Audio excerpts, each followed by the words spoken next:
근데요, 세례 요한이 거부를 해요. 아니, 나는 당신에게 세례를 받아야 되는데 어떻게 나에게 세례를 받으려고 하십니까?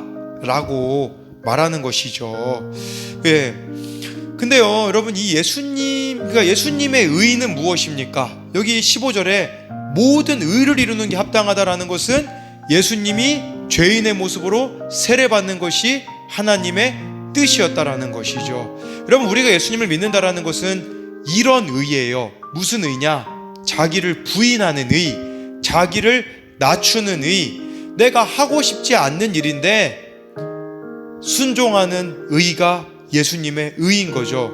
근데요, 세례 요한의 의는 무엇입니까? 세례 요한의 자기 의는 예수님이 세례 받으시는 것을 거부하는 거예요. 성품으로 포장하고 있는 거예요. 어떻게 당신이 나에게 세례 받습니까? 라고 해서 성령이 아니라 성품으로 살아가는 게 자기 의라고 할 수 있는 것이죠. 우리에게도 자기 의가 참 많아요. 저도 자기 의가 충만했던 사람이거든요. 그러다 보니까 얼마나 교만했던지 옛날에 그런 생각을 했던 적도 있어요. 우리 교회에 나 같은 사람이 한 30명만 있으면 좋겠다라는 생각을 했거든요. 옛날에 얼마나 교만한 생각입니까? 네, 막 지난주에도 어느 만화를 이렇게 설교에 인용하려고 봤는데 거기에 몸이 2개인 캐릭터, 그 만화 주인공이 나와요. 아침의 몸과 저녁의 몸이 달라요. 그거 보면서 나도 몸이 2개였으면 좋겠다, 그렇게 생각할 정도로 얼마나 교만했던지, 제 자신이 이만큼 자기의가 있는 사람이에요. 그러다 보니까 자기의로 똘똘 뭉쳐져 있다 보니까 아산시의 모든 학교에 기도 신고 다닌다고 금요일 밤마다 막 차를 타고 막 배방고도 가고 저기 막 뭐죠?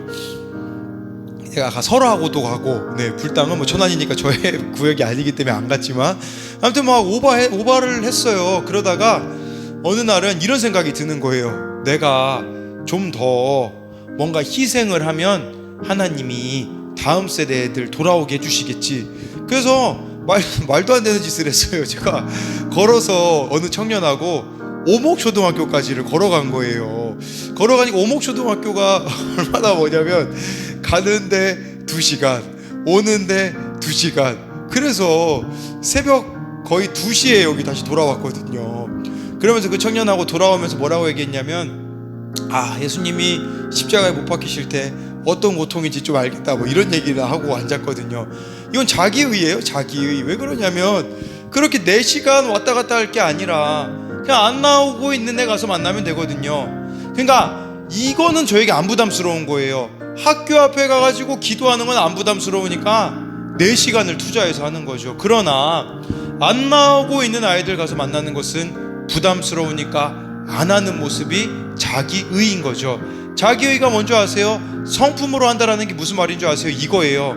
내가 하고 싶은 일만 하는 거예요. 예를 들면 이런 거죠. 교회 안에서는 찬양팀이나 앞에서 섬기는 것은 그렇게 하려고 하지만 드러나지 않는 자리에서 하는 것들, 예를 들면 청소년부 교사, 주일학교 교사 같은 것을 하라고 하면 하기 싫어하는 거죠. 왜 그러냐면 이것은 내가 하고 싶은 게 아니기 때문이라는 거죠.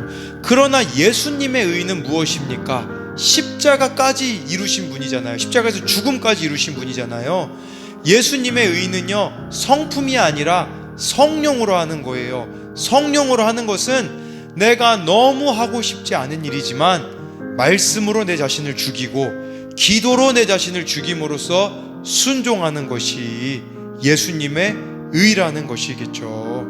지난 수요일에 예찬이랑 한결이랑 시간을 보냈는데 예찬이가 우동을 먹고 싶다고, 네, 우리 한결이는 치킨 마요 먹고 싶다고 둘이 계속 고집을 부리더라고요. 그래서 그날은 이제 우동 먹기로 했고 부직집에 처음 가보는 부직집에 갔거든요. 근데 저랑 이렇게 한결이가 앉고 맞은편에 예찬이가 앉아있는데 얘가 또 보통 장난꾸러기가 아니잖아요. 자꾸 의자를 막 이렇게 뒤로 했다 이러다가 넘어지는 거예요. 예찬이가 의자에서 그대로 쓰러지는데 문제는 옆에 있는 의자도 잡고 뒤로 쓰러진 거예요. 근데 그 예찬이가 안 앉아있던 그 의자 뒤에 뭐가 있었냐, 계란이 쌓여져 있었거든요. 분식집에 계란이. 그러니까 이게 예찬이가 넘어지면서 그 의자가 쓰러지면서 계란이 이제 딱 한 판 중에 11개가 이렇게 무려 깨졌거든요, 예찬이 때문에. 근데 그 분식집에 이제 아주머니한테 계란값을 드리겠다고, 그래서 그것까지 계산하려고 하니까, 아니 어차피 이거 뭐 경단하는 데 쓰는 거라고 하면서 그냥 보내주셨거든요. 근데 그 분식집에 뭐가 있었냐면 성경 구절이 막 써 있더라고요. 그래서 제가 그분에게 혹시 기독교십니까? 라고 물어보니까 네, 그 성당 다닌다고 하시더라고요. 근데 이런 생각이 드는 거죠. 그 다음날 그렇게 뭐 아무튼 나오고 그 다음날 새벽에 기도하는데, 그 아주머니가 구원 받으시려면 적어도 성당보다 내가 예수님 믿는 게 더 나은 의가 있어야 되는데 어떻게 하면 될까 해가지고 그날 한결이를 데려다주고 아산마트에 들려서 계란 한 판을 사다 드렸거든요. 마침 문도 잠그셨는데 그 안에 계시더라고요, 준비하고 계셔서. 그래서 문을 두드려가지고 이렇게 열어서 계란을 드리는데 뭐 이런 걸 사오냐고 하면서 제가 이제 목사라고 이야기를 해주고, 네, 이제 차에 타서 가는데 안 들어가고 계속 저를 보고 계시더라고요. 막 손을 흔들어 주시면서 감동을 받으셨나 봐요. 근데 여기까지만 그치면 자기의예요. 그 아주머니에게 계란 한 판 사다 드리는 것은 저에게는 어려운 일이 아니거든요. 이건 제 성품으로도 할 수 있는 일이에요. 진짜 성령으로 하는 일이 뭐냐면요, 그것은 정말 불편하고 내가 하고 싶지 않은 거거든요. 이틀 전에 혁진이 아버지에게 전화가 왔어요. 혁진이가 너무 집에서 게임만 한다. 근데 어떻게 하면 좋겠냐, 목사님이 얘를 좀 아버지 회사에 이제 좀 꾸준하게 나와서 일할 수 있도록 얘기 좀 해달라고 저한테 물으시더라고요. 얘기해달라고. 그래서 어제 혁진이랑 얘기를 해서 혁진이가 10시부터 3시까지 아버지 회사에 출근하기로 했거든요. 그러면 저 이제 뭐 해야 됩니까? 제가 혁진이 아버지에게 다시 전화 드린다고 했거든요. 근데 혁진이 아버지에게 전화 드리는 거는 부담스러운 거예요. 이거는 제 성품으로 할 수 있는 일이 아닌 거예요. 근데 오늘 기도했거든요. 이 말씀 보면서 나도 내가 하고 싶은 것만 하면 이건 성품으로 하는 거기 때문에 지금 난 이 아버지에게 전화하는 게 되게 부담스러운데 성령으로 할 수 있게 해달라고 기도하고 혁진이 아버지에게 전화를 눌렀거든요. 그러면서 혁진이 아버지에게 제가 그렇게 얘기 드렸어요. 혁진이 아버님, 혁진이가 회사에서 일을 한다라고 들었는데 혁진이가 저희 청년부 와가지고 뭐 이런저런 힘들다라고 이야기를 하는데, 저희 청년들은 혁진이에게 너는 무조건 아버지 말 들어야 된다라고 해주거든요. 그리고 혁진이가 옛날에 비해서는 많이 좋아졌거든요. 혹시 말을 안 듣거나 하시면 저에게 연락을 주시고요. 이제 이 아버지 이제 구원하고 연결시켜야 되잖아요. 교회 나와야 되잖아요, 어찌됐든. 그래서 이렇게 얘기 드렸어요. 이제는 또 저희 아버지를 또 이용했죠. 저희 담임 목사님이 혁진이 아버지 만나고 싶어 하시거든요. 꼭 식사 자리를 마련해 주셨으면 좋겠고요. 또 혁진이 동생 윤서도 맡겨주시면 잘 돌보도록 하겠습니다라고 이렇게 통화를 할 수가 있었어요.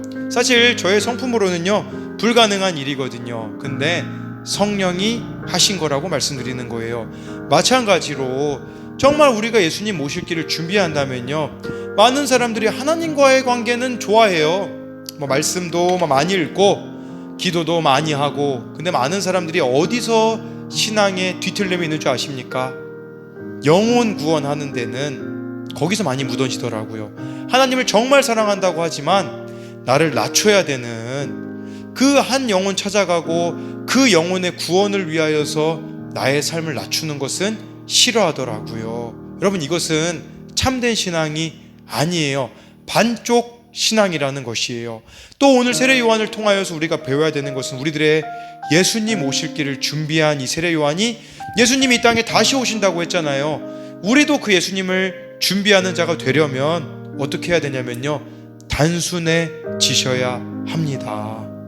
우리들의 먹는 것이, 우리들의 입는 것이, 우리들이 머무는 그 공간이 뿐만 아니라 아무도 보지 않을 때 하나님이 보고 계시다라는 것을 알고 그 앞에 정직하게 살아감으로써, 우리의 말을 왜 세상 사람들은 다 잔소리로 들을까요? 그 이유는 간단해요. 내가 개인적으로 하나님을 만나는 시간이 없기 때문에 우리들의 말은 잔소리가 되어서 아무도 그 말을 듣지 않는 거죠. 근데 세례 요한은 아무도 보지 않는 그 광야에서 하나님만 바라봤을 때 회개하라 천국이 가까웠느니라라는 그 말이 누군가에게는 나팔 소리처럼 울려 퍼져서 회개하는 역사가 이루어졌듯이 우리도 예수님 오실 길을 준비하는 단순한 삶을 살아내는 저와 여러분이 되기를 소망합니다.